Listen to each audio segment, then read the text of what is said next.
Hello, hello, hello, Hi, everybody. everyone. Oh man, Hello. this is our first What's the Plan since the largest peaceful protest in American history, Leah. Wow. I know that's news Say to that a few everybody. times. Yeah. We might say that a few Okay. times. Introduce yourself, everybody. We got Mary won the challenge here. Indivisible, Sacramento, California is First. in the house, Oh, followed the by first two are both Sacramento. Oh, and what are interesting. the chances? Also, Indivisible Cobb in Marietta, Georgia, blue corner Carson of City, Georgia 11. Nevada. Hey, Oh my goodness. We're going. We're going. Okay. Minneapolis, Rock No Kings.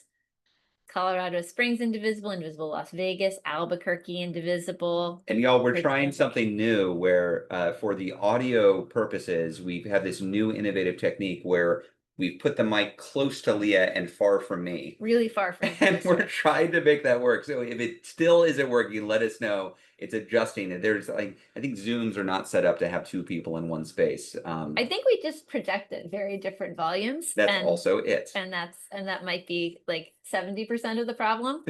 But at least. We've got Utah, we've got Maine, we've got Denver, Colorado, Evanston, Illinois, Oceanside, California, Maui, Hawaii, Reno, Nevada. Let's see, Arlington, Manhattan in the Massachusetts, house, upstate upstate South South Carolina, Carolina. Portland, Oh, 5051 50, Arvada in the house. Hey, 5051, we love y'all. Eugene, Oregon. Let's see, Charlottesville, Oceanside again, New Mexico, Bend, Oregon, Sarasota, Florida, Mill Valley, California, We're just gonna have Medford. it scroll. Oh yeah, it's going too fast now, Y'all, y'all. there are It's more nice to people see that you. registered for this one than literally ever before. I think more than 15,000 people for this weekly call. We love it. We love to see it. This is a growing movement. I was telling the team it's almost as if there was a massive historic recruitment drive that just went on this past weekend. And a lot of people are asking, all right, what do I do now? What is the plan? Welcome to What is the Plan? This is What's the Plan. I'm Leah. Hey, and I'm Ezra. We are the married co-executive directors of Invisible, which we should say because there are new people here and they're probably wondering, why don't you get your own damn room? You can probably do that. We are in the same room together. This is part of our little tradition to talk to the movement about how we fight back against the authoritarian overreach that seems a lot more puny, even as it does a lot of damage. It just seems weaker this week than it seemed last week. Lee, am I wrong about That's that? right. It That's seems right. like they want to do so much, and yes, they're causing chaos, they're overreaching, they're destroying the East Wing of the White House, and yet that's not where the power is. I think on Saturday we made so clear that they are lashing out in ways that an anxious, insecure ruler lashes out while we build up this power. Um, we are here with y'all because we believe that the only way to fight back against authoritarianism is through organizing. Lee and I are not the leaders of this movement. The leaders of this movement put on the incredible show that we saw on Saturday in 2,700 communities around the world. This is built by people from the ground up. This is how it works. We believe in organizing peaceful demonstrations of our First Amendment rights because we believe there are more of us than there are of them. And if you believe that, if you believe there are more pro-democracy Americans than fascist Americans, then that inexorably drives you to the conclusion that our challenge is just an organizing challenge. That doesn't mean it's easy, but it does mean it's just a practical thing. And we've got to figure out what's the plan for doing that. And that's why we hold these calls, not just to get on the same page as to what reality is and what news we're consuming and what the issues of the day are, but to talk about what do we do that can actually move the ball forward for democracy. Leah, do you want to talk about Yeah. how we structure these calls and what folks can expect if they're brand new? Sure. So this is going to be mostly Q&A. We'll do some upfront opening comments, but most of this is going to be taking your questions out of the chat box. If you have a question you want to do, put it in that Q&A toolbar on the bottom of your screen. You can upvote the questions that you most want to see answered. We are going to take them mostly from the top with a little bit of curating to try to get some variety in the questions. If you are from an Indivisible group, please be sure to indicate what Indivisible group you are with in your question, because we love to make sure that we are answering questions directly from movement practitioners. This is going to be recorded. It will be sent out to everyone who registered, and it will be posted on our YouTube page. We will post links in the chat as we go along, calls to action, articles, etc. Those will all be included in the follow-up email too. So if you miss it, don't worry, we will send it out on the other end. Finally, just a note about respect and the space that we're in. This is a big, bold movement. We've got a lot of people doing a lot. We've also got a lot of people who are really scared and under real personal threat. it is natural to be processing this in your own way. What we ask for our collective movement spaces is that we keep the chat constructive and supportive. We're going to organize together to get through this together. That is the only way we can do it. Speaking of organizing together, how do we do that? We have a belief in the power of local groups. Y'all, while we are living through an autocratic breakthrough moment, we are also living in a constitutional republic. And this constitutional republic for the last 250 years has divided power geographically. That's how it divides power. So you have a state rep, a state senator, a US rep, a senator. That is how we, in a representative democracy, say, this is how we're going to govern ourselves. And that means it's really important to gather together in the most old-fashioned way possible, geographically in person. And so our unit of activism is the local Indivisible group. There are more than 2,400 of them, I believe now. I should check. There are more every single day, and that's why it's hard for me to keep track. We keep on thinking, okay, this is probably the last week we see a lot of new Indivisible groups. It is actually the case that we still see 3 or 4 or 5 Indivisible groups every single day. We had about 40 since the last week. I cannot call out all 40. Leah, I'm just going to call out a handful of new Indivisible groups because I think it's important for us to welcome people into this movement. You don't need to be a professional organizer or politico to be part of this. The movement is led by people who looked around and said, okay, this is it. This is the moment I'm going to get in. And that's in red states, blue states, purple states, rural areas, suburban areas, urban areas. We need you, and we're excited to have you here. So in the chat, can you please welcome these folks? Welcome them with your emojis and your congratulations and your welcomes. I want to welcome in Jennifer from Northwest Alabama Indivisible in Haleyville, Alabama. We got Indivisible Indio from Terrelin in Indio, California.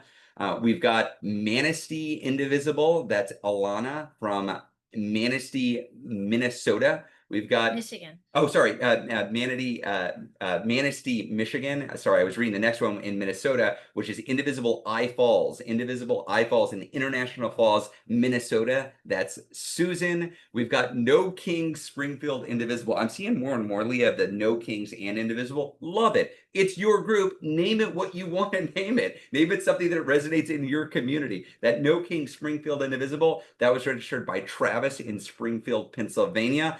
I got to call out Elizabeth in Nacogdoches. This is Nacogdoches, which is both a fun name to say. It's in Texas, not actually close to where I grew up, but I always knew where it was because it's such a fun place. Indivisible Nacogdoches. Welcome to the movement. And we've got Joy as Resistance, Indivisible Activism Group in Provo, Utah. Love to hear it. And this one surprised me because I saw it, Leah.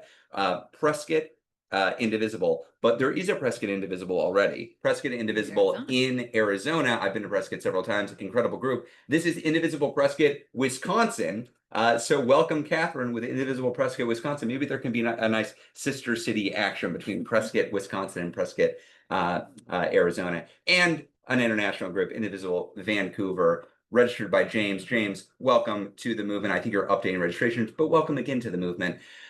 I couldn't say all 40, y'all. We've got a lot of stuff to get to, so we're going to get to it now. Leah, there was something, I don't know what you were up to this weekend, but I feel like something happened that might have been historic in nature. Should we talk about that a bit? Yes, we should. I will take the celebration part, and I'm gonna give Ezra the next steps part. So first, I'm just gonna say some numbers. 7 million people showed up over this weekend in more than 2,700 official events, and we are hearing more and more information about events that weren't even on the map, where even more people gathered. This was the largest peaceful same-day peaceful protest in American history. We're just going to keep saying that because they're already trying to erase. What do you keep saying? Largest peaceful protest in American history. It's the largest peaceful protest in American history? Wow. In American history, yes. You can sing it to like the Teenage Mutant Ninja Turtles song, like single largest peaceful protest. You can do that if you want to. I actually haven't heard that. Did you just make that up? Made that. It's been stuck in my head for a while, actually, I love it. candidly.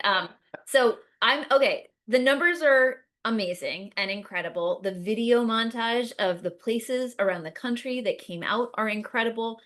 Sit in that. I just want to note, because this is a space that is full of people who really put their time and effort and selves on the line to make this happen. This is like a space of the organizers and the practitioners. I want to sit in celebration for y'all. Putting these things together is a lot of work. It is hard. It can involve, building coalitions, trying new skills, having tough conversations, navigating and managing risks and challenges in your community. There's a lot that goes into every single one of those 2,700 official and at this point possibly multiple hundred not official events around the country.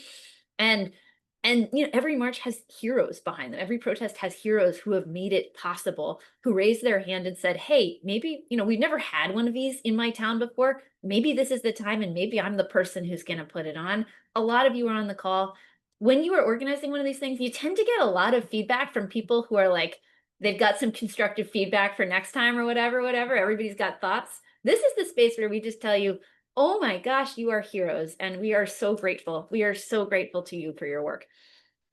I'm going to take another step back and just say, put what happened in the context of the authoritarian overreach, authoritarian encroachment that we are seeing, because I think it's important for everyone to understand that what happened last week or over the weekend was a failed attempt by an authoritarian regime at compelling compliance. Yes. We saw Republicans out for a week in advance. We've in the middle of like an ongoing effort to suppress civil society, repress dissent. We saw Republicans wage a full-throated campaign to brand these rallies as hateful, to bunk them as destructive, to try to scare people away from coming, to try and drive down attendance and create a permission structure for repression that would allow them to escalate in the way that they have consistently tried to do.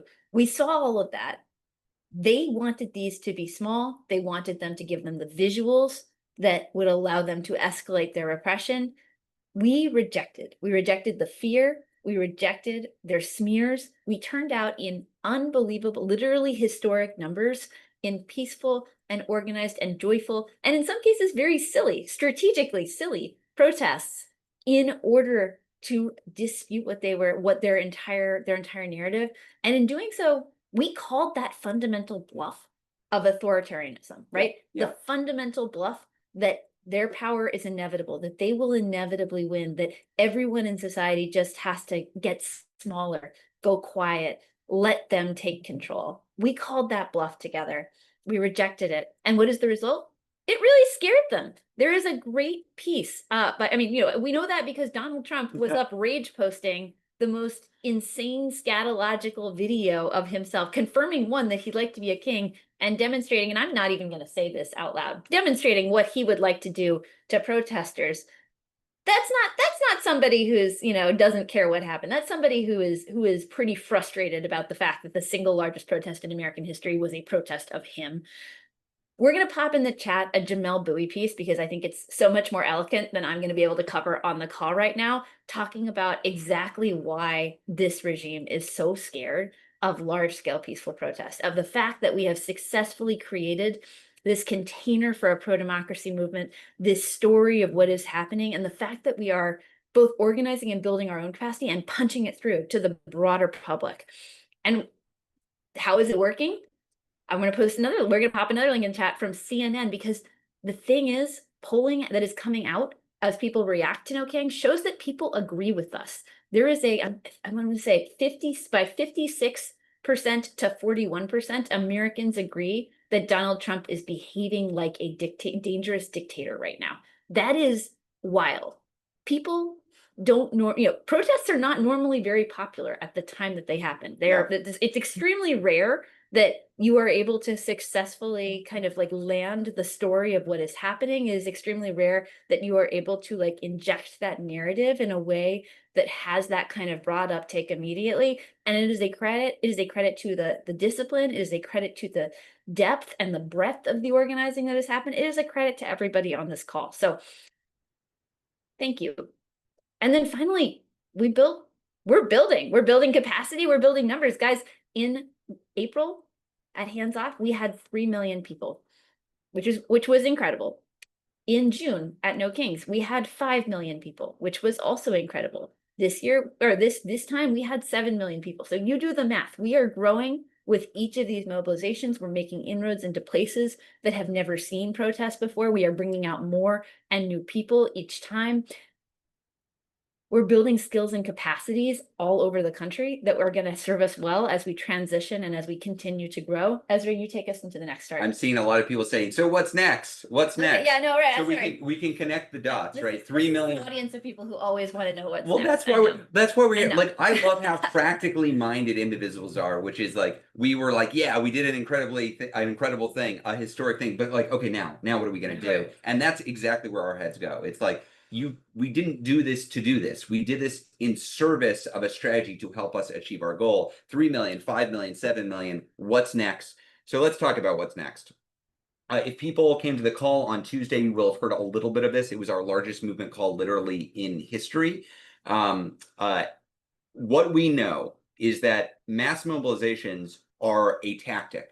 We just pulled off the most impressive one of these tactics in American history, but no successful anti-authoritarian movement around the world has relied exclusively on one-day protests. Successful movements grow, they evolve, they mature, they diversify their tactics, they do new things together. They make demands, specific demands, and extract specific concessions. They fracture the opposition. They buck up the forces of defiance. And I want to talk about how we take a historic level of people power and use it in the near term, not just in the long term. There will be future mobilizations, but not just for the future mobilization. But what do we do with this power now to push back against the authoritarianism? And I think it's really important that we learn from what's worked so far this year.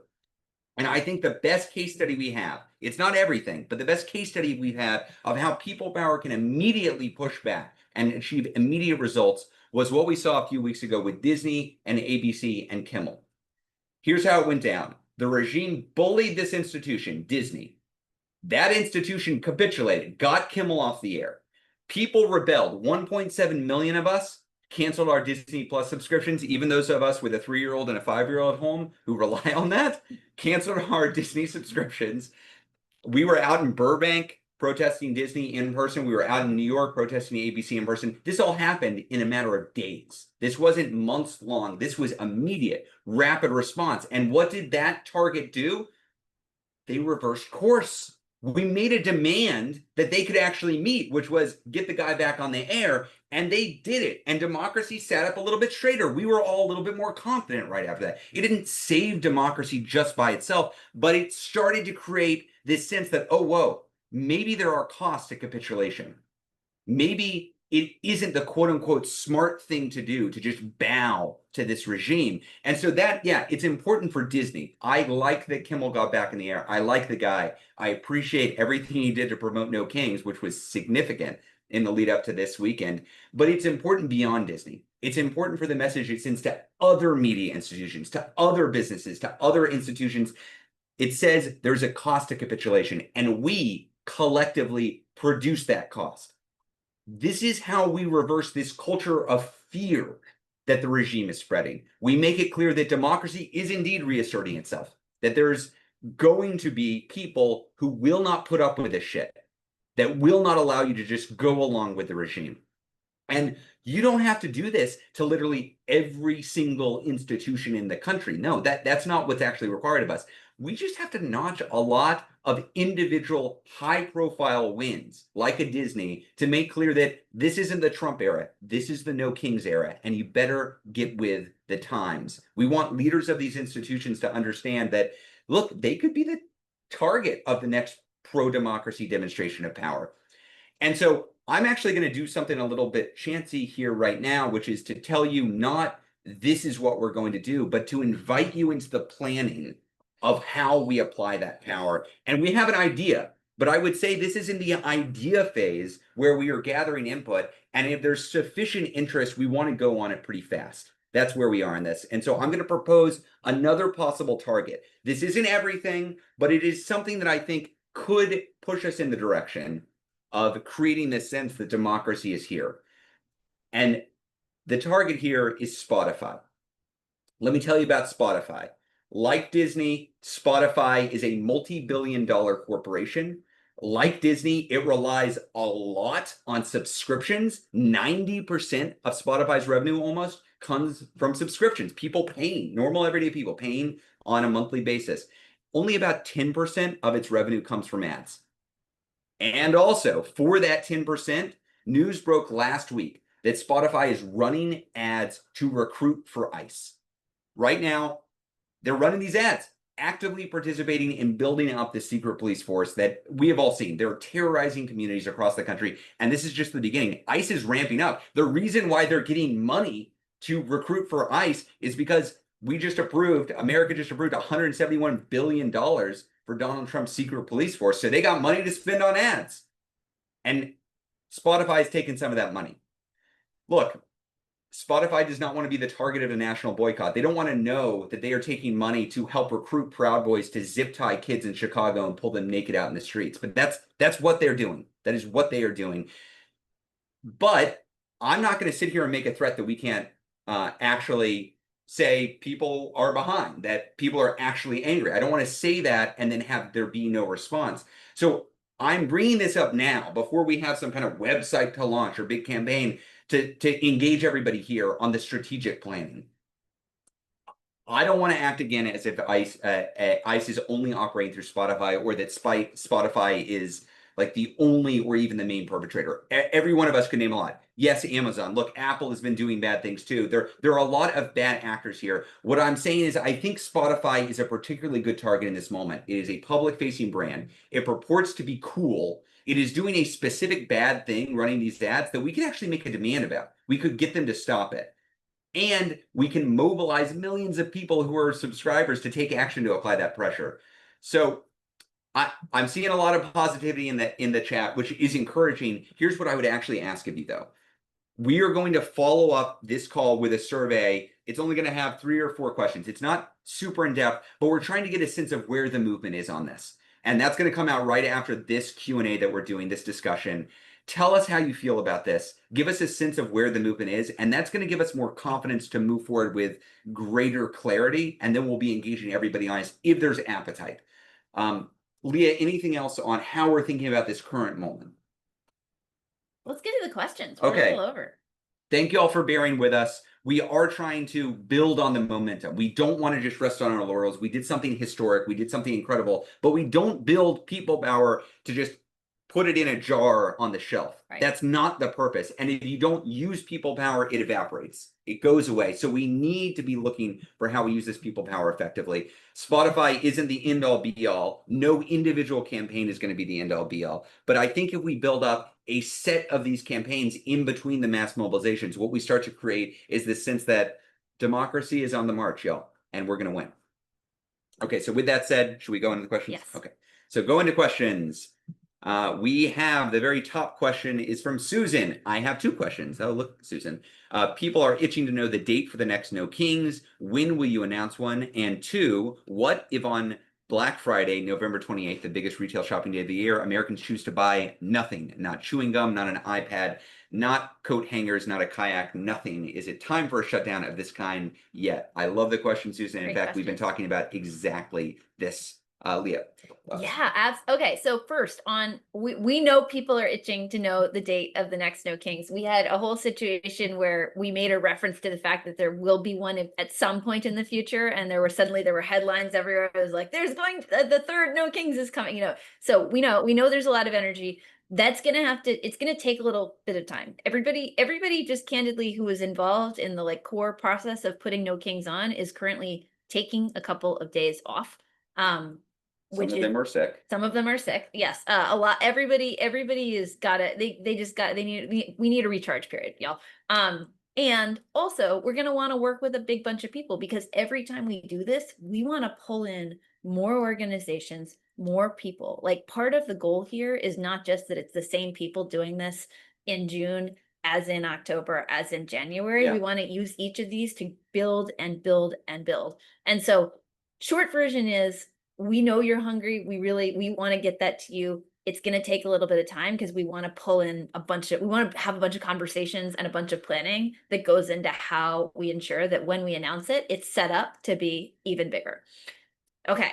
Number 2, Black Friday. Yes. Okay. Black Friday, I'm seeing it come up in the chat a Yep. lot. Yes. We are 100% aligned that there needs to be some kind of Black Friday action. Yep. There are a bunch of different conversations in different places happening right now about which Black Friday action. A tension that I want to pull out that's kind of pulled in the question is how much of this is about not buying anything versus how much of this is about specific bad actors experiencing Black Friday as really disappointing for their sales, right? So like how much of it is about don't buy from Target, don't buy from Amazon versus don't buy anything, buy from small businesses instead, Yeah, right? yeah. So there's actually like a little bit of a kind of how much of it is a digital action? Are there other things we could pair on top of it? Like that kind of conversation, but very much hear the energy and am very aligned that this is an important narrative intervention point as we move to this higher focus on corporate enablers.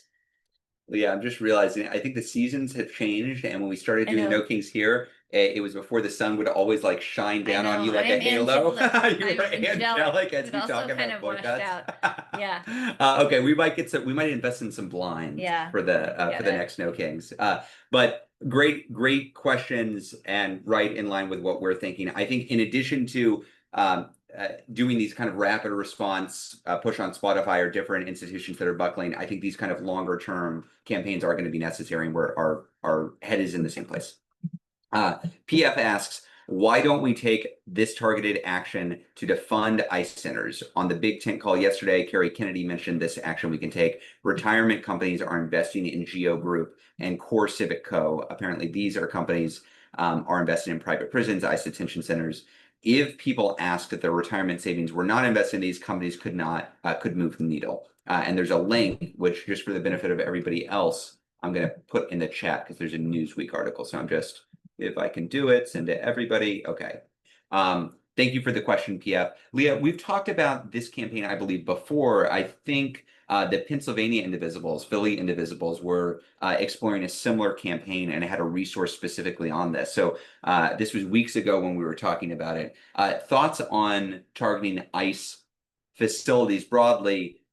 And I would just say, I think ICE as a target is very good, both because of the damage it's doing and also because we're at the early stages, unfortunately. Like the money that is flowing down to what is the largest law enforcement agency in the country has only just started flowing down. The reason why we're seeing these ads on Hulu and HBO and Spotify now is because the money is there and they're trying to bulk up. So the damage that they've already done is only going to accelerate in the future. But so like Leah, either ICE broadly or specifically the tactic of the detention facilities. I think this goes in the category of more people should try more things. Like very totally supportive of it. It's probably not where we're ourselves going to focus. And also, I think that there should be a lot of different tests of how can you get at the companies that are profiting off of this mass detention, mass deportation agenda and actually push them to make better decisions. So I'm, supportive without knowing enough about the specific campaign to have like a very educated take on it. Great. One of our favorite people just came in the chat. Elizabeth asks about Stephen Miller, who is threatening to investigate the finances of progressive nonprofits like Indivisible. What is the national level doing to protect, say, a group treasurer who's just signed up for the distributed fundraising program? So for folks who don't know, one of the things Indivisible does is if you are a local Indivisible group and you're looking to raise money for your local events, you can do that with an ActBlue account. And obviously ActBlue has been targeted directly, Indivisible has been targeted directly, and there's a lot of saber rattling hearsay. Leah, do you want to talk about how we're taking these threats from the regime? Yeah, so I'll talk on the macro level about this first, which is that we're very clear that this administration is at minimum threatening this regime is at minimum threatening to come after a bunch of different parts of the progressive ecosystem. They have made, specific comments about us, ActBlue, philanthropy, other nonprofits. It's all part of the same repression of civil society agenda. It's also part of like the classic playbook in that they make these threats and they see how far they can advance just on the threats before they even put any of this into motion. And the biggest danger that we face across a bunch of different fronts is not that they are, well, I mean, the fact that they're going to do it is also somewhat dangerous, but the biggest danger that we face is anticipatory obedience, is saying, oh, well, they're going to come for us and they can get away with that. So we better pull back right now. We do not pull back. We do not bow down. We do not concede anything in advance. Our organization and our movement is proudly organizing in the open to protect our First Amendment rights. And we are, we do what we do and we're proud of it. And so the short answer to this is they may try any number of ways to try to repress peaceful protest and dissent and organizing, and we will concede nothing in advance. And I don't comment on specifics of like this legal effort versus that legal effort, but what we'll say is that this is the kind of moment where people who have nothing to be ashamed of have to stand their ground and say, we are organizing, we are organizing in the best tradition of American free speech, and we continue to do it. And if you want to come after us, you have to come after us. This is why it's so important that when they called us violent Marxists and claimed that there was going to be blood in the streets last Saturday, for us to respond with, again, the largest peaceful protest in American history was so important. And I am so impressed by the rigor that went into planning these events, by the discipline that was demonstrated at these events, and the amount of effort around planning for de-escalation and security and safety. The largest protest in American history doesn't go off without a single incidence of violence accidentally. That's not just happening. It's a combination of the types of people who are coming, which is you all, the best people in the country are showing up in defense of their First Amendment rights, and two, a lot of planning and work to make sure that there are tens of thousands of safety volunteers out there, to make sure that every single one of the 2,700 events has a safety plan and a safety lead. That's how we're able to pull this off, which means when and slash if Stephen Miller comes at us, he is going to be coming out the people who organized the largest peaceful protest in American history. And that's something that they're going to have to deal with. They're going to have to explain, where is this attack coming from? Because we organize in hands off, we organize in No Kings 1, and we organize in No Kings 2. We've demonstrated that what we do is mass people-powered protests in peaceful, constructive ways. This regime, they like their protests small and violent. See January 6th. What we do is we organize at scale, as Leah said, in the grand tradition of America's great First Amendment. And we're going to maintain our commitment to that approach. Okay, Leah, Karen asks, recent mutterings have arisen among some progressives to the effect of No Kings 2 was just a parade, useless and performative, and that it accomplished nothing. While I totally understand the frustration of facing the terrible and destructive things being done in this country by the Trump administration, this cynical view really undercuts our work by strangling our hope. What is our best, most effective strategy for gently but firmly countering the cynical and hopeless who share our same goals for the country? I've been trying to articulate the accomplishments of No King 2, but my draft is very rough. I'm unsure how best to deliver the message so that the naysayers actually listen.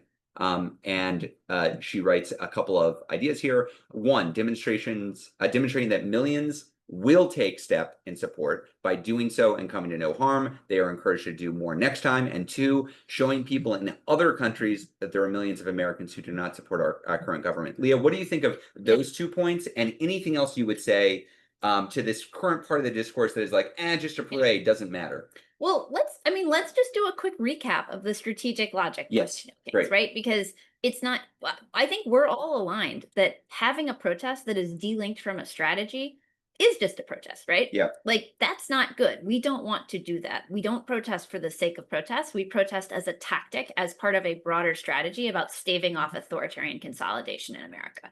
The basic idea here is that we are in this period where Donald Trump is sprinting to consolidate both his formal powers as the executive, pushing those to the max, doing a bunch of illegal stuff, and crack down on any kind of opposition, pushback, dissent from other power centers in society. And we've seen that with corporations, we've seen that with media, with higher education, with law firms, and with civil society, as well as with opposition politicians and state and local governments.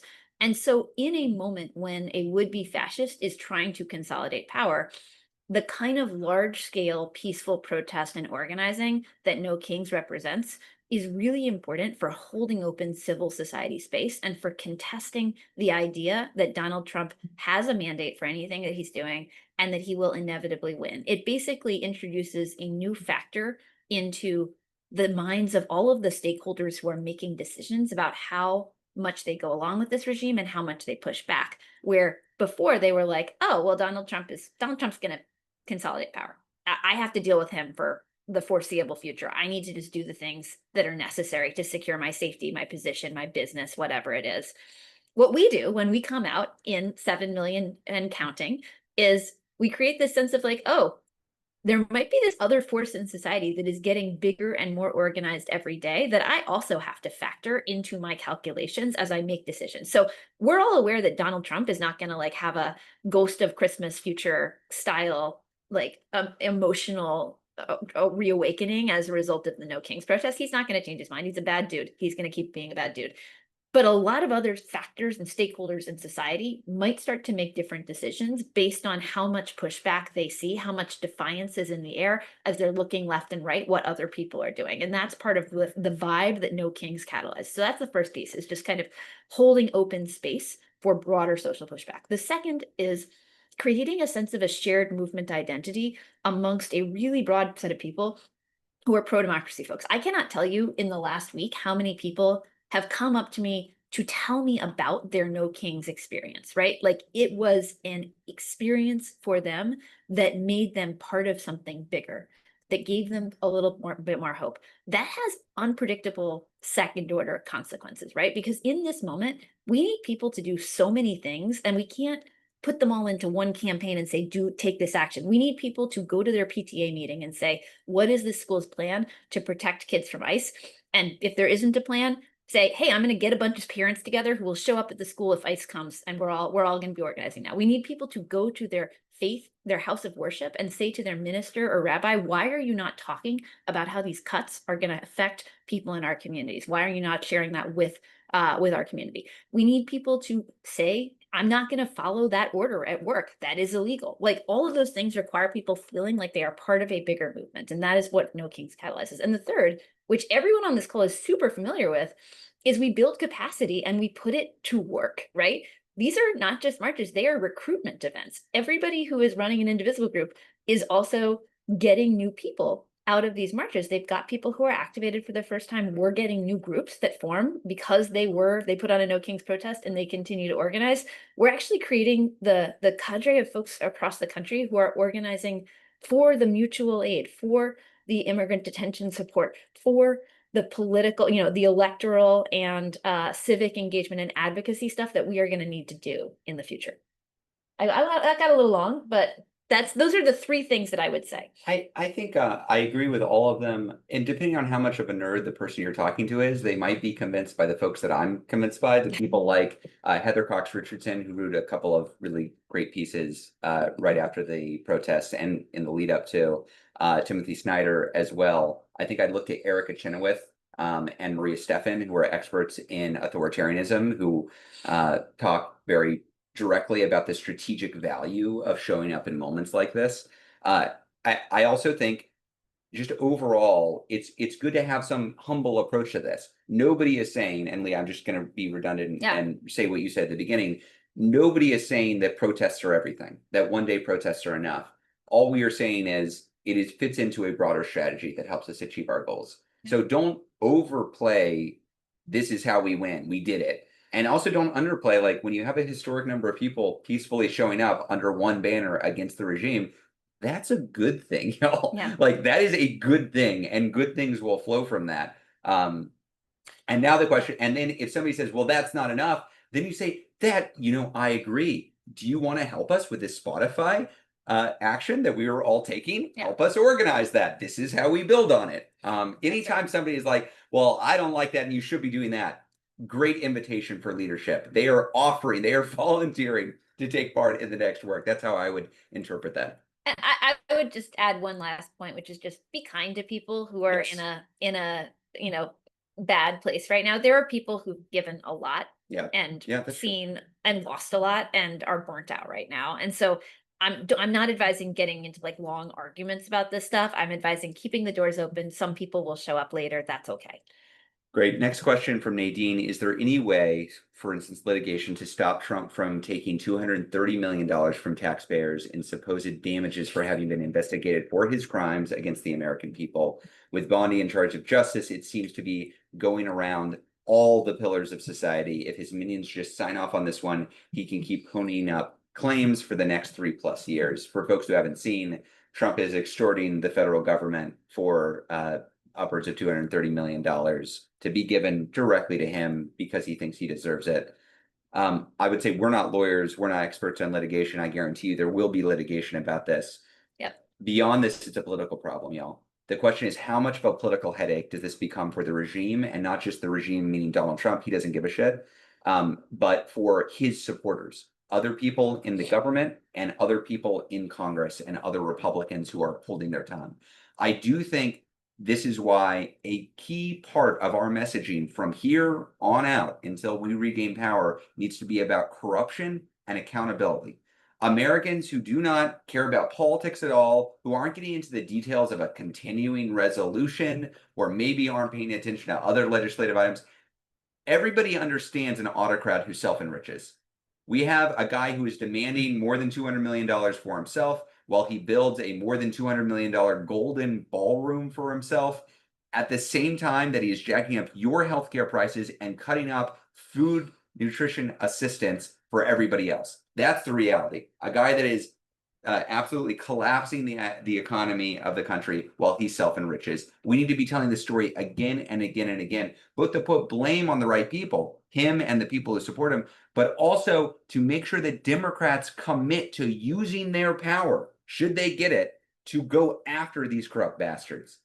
And they should be talking about that not just a year and a half from now, but now. So it becomes a fait accompli. So we know the second that the Democratic Speaker of the House gets sworn in 2027, the subpoenas start flying within hours, not months, not weeks, not days. I want subpoenas on January 3rd of 2027, and we need to get to the bottom of this. But we start creating that now. Leah, other thoughts on their corruption? No, you covered it. You got it. Carol says, California Proposition 50 is our greatest hope to win the 2026 election. What other states are in a position to add representatives to Congress, and what action can every indivisible in every state do to help gain seats and pass Proposition 50? Leah, do you want to fill people in on what Prop 50 is and what the current state of the affairs are? So Prop 50 is going to be on the ballot in November in California. Shout out to everyone who is working on this right now. And it is a proposition to do mid-decade redistricting in California in response to the mid-district redistricting in response to the gerrymandering that has taken place in Texas and the ongoing campaign by Trump to get Republican states to gerrymander districts, safer districts for Republicans, because he's really clear that as things stand, he is going to lose the House of Representatives. There are a couple of places where I understand there's Can we say another word on Prop 50? Yeah. If you are interested in participating in a campaign to pass Prop 50, Indivisible is running a statewide neighbor-to-neighbor campaign. So this is the most effective form of get out the vote that we've ever done and tested. We've tested it several cycles. You sign up, you get 10 neighbors who live near you, and you go talk to your neighbors. These are sporadic Democratic voters, so they're on your side. You're not trying to convince MAGA folks to be on your side, but they might not vote because it's an off-year election. So I would, if you care a lot about this, and specifically you're in California, sign up, talk to 10 voters. It's going to be easy to do. You'll meet some of your neighbors. I've done it. It's fun. It's not a big lift, and it will help us get this over the finish line, specifically in California. Okay. Great. Wonderful. And then in terms of other states, so Virginia, there's breaking news today that Virginia is looking at doing a redistricting program. There's a live conversation in Illinois about it. Speaker Jeffries has been, Minority Leader Jeffries has been pushing for Illinois Democrats to redistrict. There are a couple of other places where there's prospects, but it's going to take longer. So New York is an example where that's not going to happen this cycle, but the best time to start is right now. I will say I'm disappointed in Maryland right now. Yeah. Maryland has the ability to get another seat, get a right-wing Republican out through a redistricting effort if they wanted to do it, and they're not moving yet. So I think the governor and I think the Democratic state legislature could be moving forward with this, and I think they could use a nudge. Like, why is Maryland doing worse than Virginia right now? Like, why is that? That felt really personally targeted. Well, it wasn't so personally. Leah's native. Well, I'm sorry, Leah. I think that your governor and your state legislature should be doing better. And see, we got to be able to speak truth to power and to our spouses, y'all. That's what this is about. You're from Texas. You want to Okay, fair point. Fair point. But yeah, Maryland's on the list. And in addition to that, I think we should be pushing all of our state reps and state senators and governors in blue states to put this on the agenda. Like you said, Leah, New Jersey and New York, they can't, for complicated reasons, they're not going to be able to act in this cycle, but they could act for 2028. They could start moving this forward so that we can make these changes. We can't constantly be playing catch up to the Republicans. That's right. Who are always on the offense. We can do this. There are 15 Democratic trifectas, y'all. 15 Democratic trifectas. There's a lot of opportunity to make headway here, and we should make it the expectation that our Democrats start pushing forward on it. Yep. But again, neighbor to neighbor, we'll send out a link for folks in California. We'll send out a link if you're interested in joining that, so you can sign up. I think it's actually the best form of voter contact I've ever done. It's just a great way to meet your community too. Yeah. Robert asks, Robert from CBFD Indivisible in San Diego. Hey, San Diego, it's great that at least 7 out of the 9 universities who were offered the quote unquote deal from the regime have said hell no. Yay. In addition to alumni outreach and letters to presidents, what else can we do to call out and support these universities? You want to update on what this is, Leah, and how we're thinking about university organizing? Yeah, so about a month ago, the administration put out a proposed compact to a set of universities that I think it viewed as possible capitulators, often places that have an interim president or that are perceived as weaker for one reason or another and not as much in a position to push back. And basically, the compact, in as many words as possible, basically said that you're going to put yourself under the judgment of the Department of Justice to supervise your policies across a range of places on an ongoing basis. And in exchange for that, you get preferential access for research grants and funding.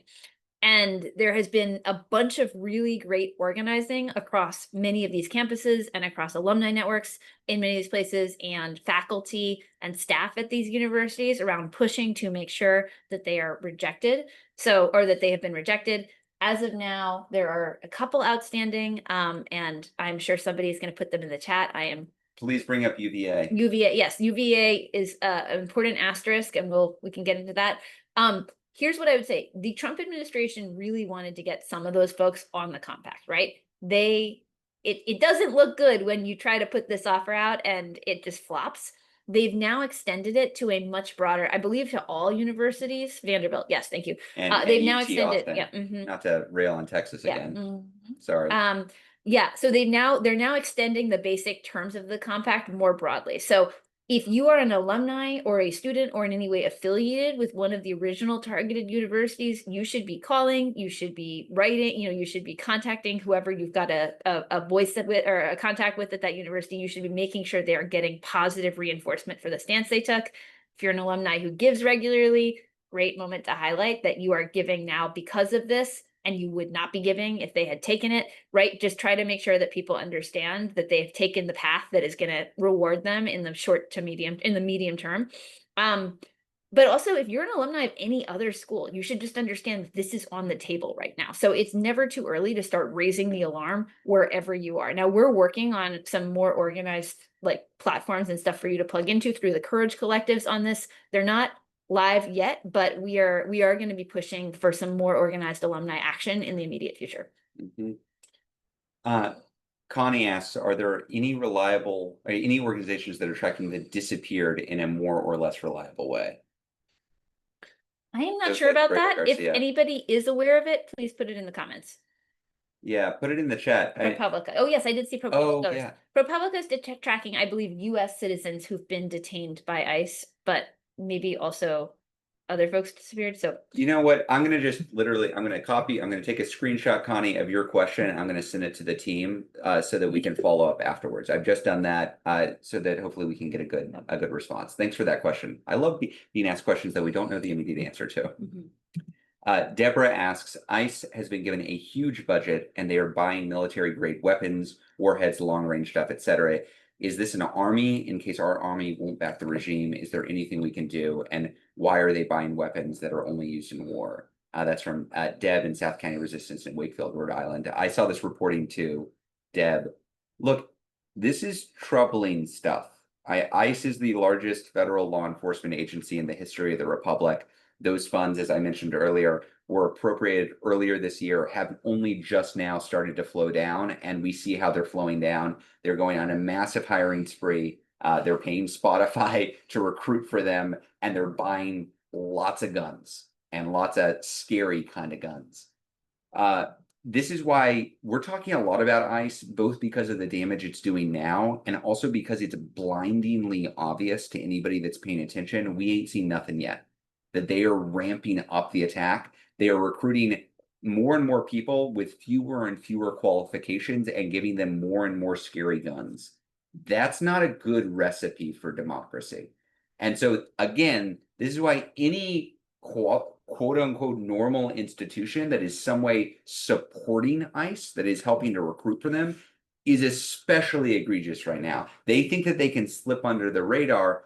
We need to be making clear to everybody that ICE is not just, it's not like you're working with a GAO. It's not like you're working with the budget office of the government. It's not like you're working with the Department of even Health and Human Services or something that you could claim is innocuous.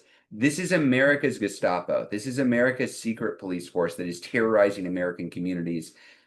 We should not normalize ICE.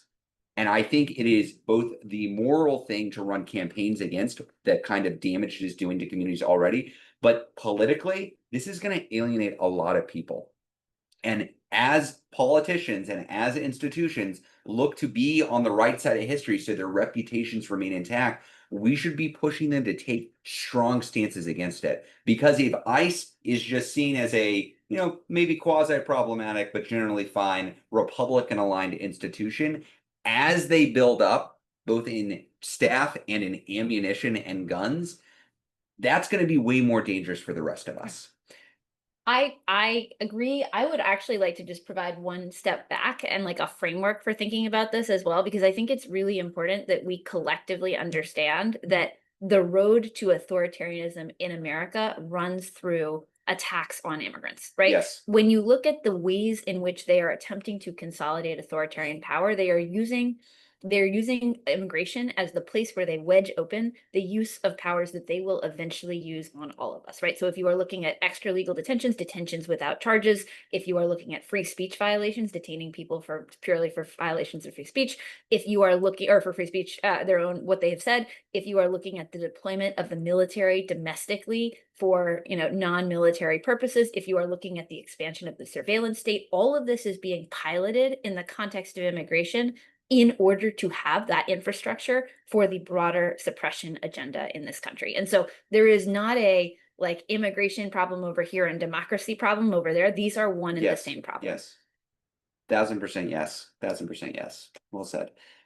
Dave asks, the No Kings protest has struck a nerve and caught the attention of Americans across the nation. Has the No Kings Alliance considered launching No Kings as a political party? Surely there would be many steps involved, but at least getting enough signatures in all 50 states at the next No Kings protest would seem easy to do. Perhaps keep it a big tent People's Party, make sure that candidates agree to a few pro-democracy, anti-corruption platform planks while allowing candidates room to tailor themselves to the district on social or other issues. Here's what I'll say, y'all. Until we reform our democracy, we are a two-party democracy. That is how it works. So we have no intent of forming a new party to compete with the Democratic Party or the Republican Party. I think the path out of this mess means unifying the opposition, not fracturing the flawed but still existing opposition party, which is the Democratic Party. That said, I think we should be heading into primary season, which is right around the corner, with an eye towards building a Democratic Party that doesn't sideline the fight back faction. I do not want the Democratic Party that we had in November and December and January. That was a Democratic Party that was driven by a strategic orientation defined by James Carville as roll over and play dead. That is not a party we can afford to have. I'm happy to say the party is currently fighting back. Maybe not on solid ground. Maybe it's a little shaky, but damn it, we're 3 weeks into a shutdown because Democrats are declining to cave to Republican demands. And I call that progress. And I think we should build on it. I do think in the future, we should be building towards a democracy that doesn't require us to line up purely behind two failed and discredited parties.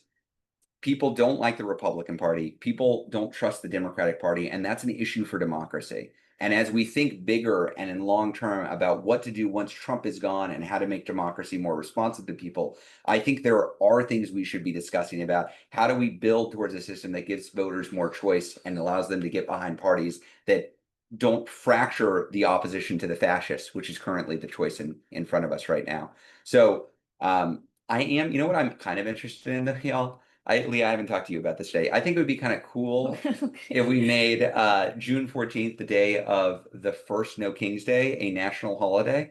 I could imagine No King's Day on June 14th, along with Flag It Day. is Flag Day. Yeah, just but so they can you're share clear. it. Wouldn't it be great if once Donald Trump is gone and he's in prison or whatever he's doing after he gets out of office, we commemorate that day of the first historic mass mobilization against his regime. I think there are opportunities here to make sure that even though there's not like a brand new No Kings party, that the ethos and the philosophy and the strategic orientation of No Kings essentially takes over the Democratic Party and provides that boost that we need. That's more or less what the Tea Party did to devastating effect for the Republican Party, but we're doing it in service of democracy, not in service of attacking brown and black people and lowering taxes for billionaires. Any other thoughts? Do you endorse that?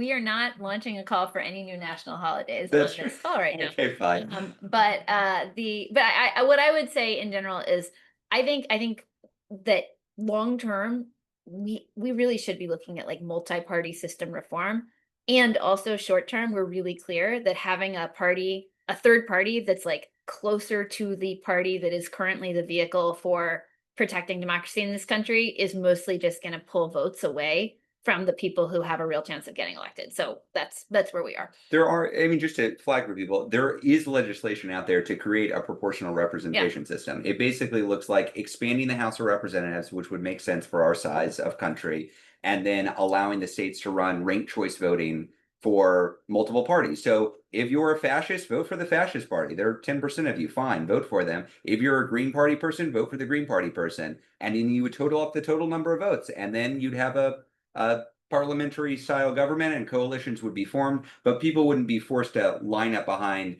X party just because that's the lesser of two evils. I think that makes a lot of sense. And that kind of reform is a good idea to consider. And also, we're not getting that done in 2025 or 2026, y'all. Let's be realistic. The goal for us right now is defeating the fascists, and that means lining up and unifying the Democratic Party to turn it into the unified opposition party we need.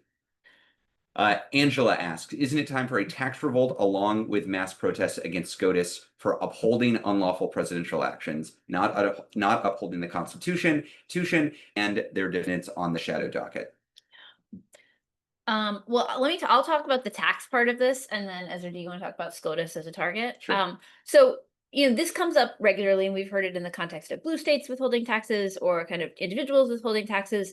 What I would say in terms of like how we are thinking about tactics and escalation right now is that the US government is very, very comfortable running on a deficit, like a very, very large deficit. And so, when you're talking about kind of tax withholding as a tactic for meaningfully impacting anybody's operations, it's not like the ratio of personal risk to impact on any of the regime and its operations is not high. And so it is not something that we have been investigating or pursuing.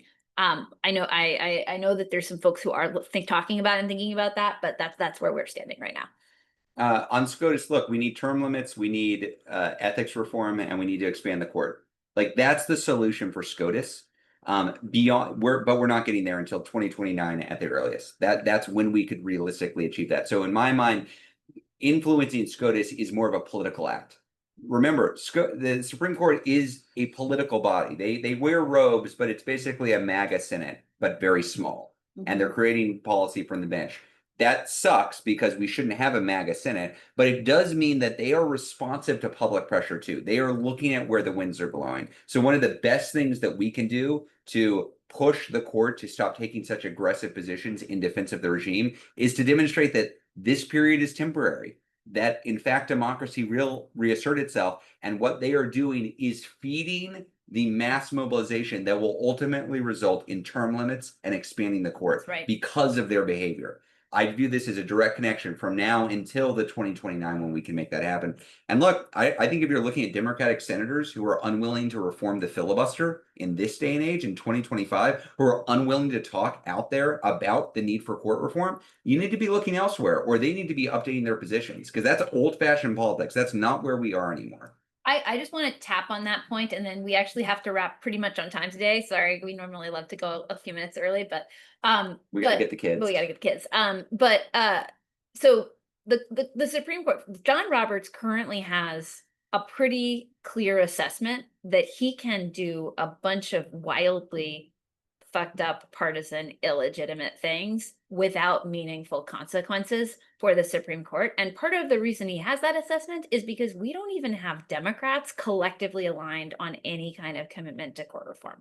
Yeah. Right? Like, if you want to get their attention, you need to do things that start to indicate that the ground that they are on is getting shakier and shakier. Yeah. And that's going to look like a bunch of Democrats who've historically been institutionalists saying, well, yeah, obviously we got to reform the court. It's been captured by MAGA. That's the kind of thing that's going to get their attention, because it suggests a meaningful shift in the power conditions that they're operating on. They're very aware we don't like them. They're not swayed by that, but they might be swayed as they start to see the ground shift underneath their feet. And there's an opportunity here. Look, Mark Warner in Virginia is running for re-election for the Senate. Get Mark Warner to come out for expanding the court. Yep. Ask him why the hell he's not out for expanding the court. Right. I mean, Susan Mills wants to win in Maine. Get her to say, of course I'll reform the filibuster. Of course I'll expand the court. Or support other candidates who are doing that. We want the party to be better, y'all, but we say this again and again. We got to demand better. We got to demand better. It's not enough to complain from the sidelines. We've got to show it with our attention, with our money, with our votes, that we're not going to accept the failed Democratic Party that got us here,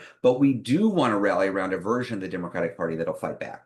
And I think the primary season is just such an incredible opportunity for us to make those gains. Leah, I know we got to go. Can we close out with just a combo of these two questions? Because I think they're like interesting, different sides of the coin. One is from Ian, who says, what's it going to take for unions and movement leaders to call for a general strike? So that's one big ask. And the other is from Haru, who asks, basically, can you give us more time to organize mass events, like 6 months, in order to get it going? And appreciate the love as well. I'm curious in the chat how people are feeling it. They're like, no, next March, let's do it. Let's do a big national protest next week. Or you're like, no, let's wait. Let's give us some time. Let's put it off. But if you do it, identify whether you are an organizer of a march or whether you are a participant in a march, because my experience is that there's there's a divergence in kind of when and how ready people are based on what role they've got there. Okay. And we probably should have given a more structured way to ask that question. Well, it's really hard to read the chat. I think what I'm seeing in the chat is there's actually a diversity of opinions here, and that's what makes it tricky, quite honestly, to figure out how to move forward with as much efficacy as possible and as much unity as possible. But Leah, how can you maybe shed some light on how we're thinking about this and how we're planning to plan for this going forward? Well, and like, again, I really just want to stress, we are still in the debrief and recovery and like initial thinking stage of what comes next as far as mass mobilization, like the next mass mobilization, right? And so this is like mini caveats that there's a lot of conversations with movement, with folks who are part of this, with partners, with stakeholders across, the broad pro-democracy movement that will go into the next steps here. I feel your pain on how, the need for a timeline. We've been getting longer and longer in our timelines. Hands off was about 3 weeks. Folks will remember the mad dash to get that done. No Kings, we had about 6 weeks. I think this time around we were a little bit longer, not quite 2 months, but getting closer. We are aiming to have a good amount of lead time. I think 6 months, I'll just be realistic. I would be nervous about trying to put things on the calendar that far out, because conditions change so rapidly that I think it's just very hard to successfully, you can get a little bit more concrete and you can be a little bit more careful when you're 2 months out about like the sense of when something is going to land and how it's going to work. It's really hard to predict what world we are in 6 months from now. So there may be like some flagship dates or tentpole dates that we try to organize around well in advance, but 6 months is hard, is what I would say. But we do aim to give people as much time as we possibly can. In terms of like the general strike conversation, what I would say, I hear the hunger for like a little bit more of a linear conversation here. And what I would say is it's going to involve like any kind of building to deeper economic flexing of power is going to involve some baby steps, right? Like we are, when we talk about kind of like what is involved in that kind of collective societal mobilization or refusal or non-cooperation, you can't, it is not a matter of going there, here from there. And it's also not a matter of like signing up to say I will do it and then we all do it, right? Like you actually have to have a level of cohesion, of infrastructure, of coordination, of community support, of legal support that actually makes that kind of mass action possible, even if you're just like not showing up to work for a day. Part of the thing that we think is happening right now is that we are collectively creating infrastructure across American society that can be multi-use and flexible and tactically agile. When we do these marches, we are bringing more people in, we are building more skills, we are helping people create coalitions wherever they are. Those things are useful in a variety of different ways. And also, I hear you. I wish there was like, here's the calendar and here's how things are going. We don't have that for you. And hopefully we will get it Yeah. soon. And I hope people see that the pivot into economic power, whether it's Spotify or Disney or something else, as us moving collectively in this direction, as us getting people used to not just using their power as voters or as politically focused organizers, and towards thinking themselves as economically important in mass and using that power effectively. And I think strikes would fit within that as well, but it is a further escalation of where we are. I also want to say, y'all, we just pulled off the largest peaceful protest in American history. We are days out. I hope everybody is finding a way to celebrate that. I hope they're finding a way to commemorate that, to feel like we weren't just part of history, we were making it together. In the face of these claims from the Republicans and from the regime that we were bloody insurrectionists, or then that we were weirdos, or then that we were old fogies, or then that we didn't ever happen. They can't change reality. The facts don't care about their feelings, to quote them.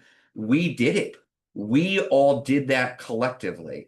And it's not the end, but it's a sign of what we've been able to accomplish together, that we're breaking records, that we're making history. And I don't know, y'all. I know there are a lot of tactical questions and strategic questions about what comes next. But damn it, we did something huge together, and that gives me hope. We brought a lot of people out and made them see that there's a better world that's possible, and that it's not so scary, and that they can be part of it, and that there's a place for them in it. So from the bottom of my heart, I'm so proud to be organizing with you all. I'm so thankful for folks who chose courage over fear and spread that courage in every nook and cranny of this country. We're going to win, y'all. We're going to freaking win this. This is the No Kings era. Trump is just living in it. We will see y'all next week. And please take a look at that survey, because we're looking at this Spotify campaign. So please, it's going to come out later today. I think you should receive the email and let us know how you're feeling about it, concerns you have on us, any guidance for how we should continue forward.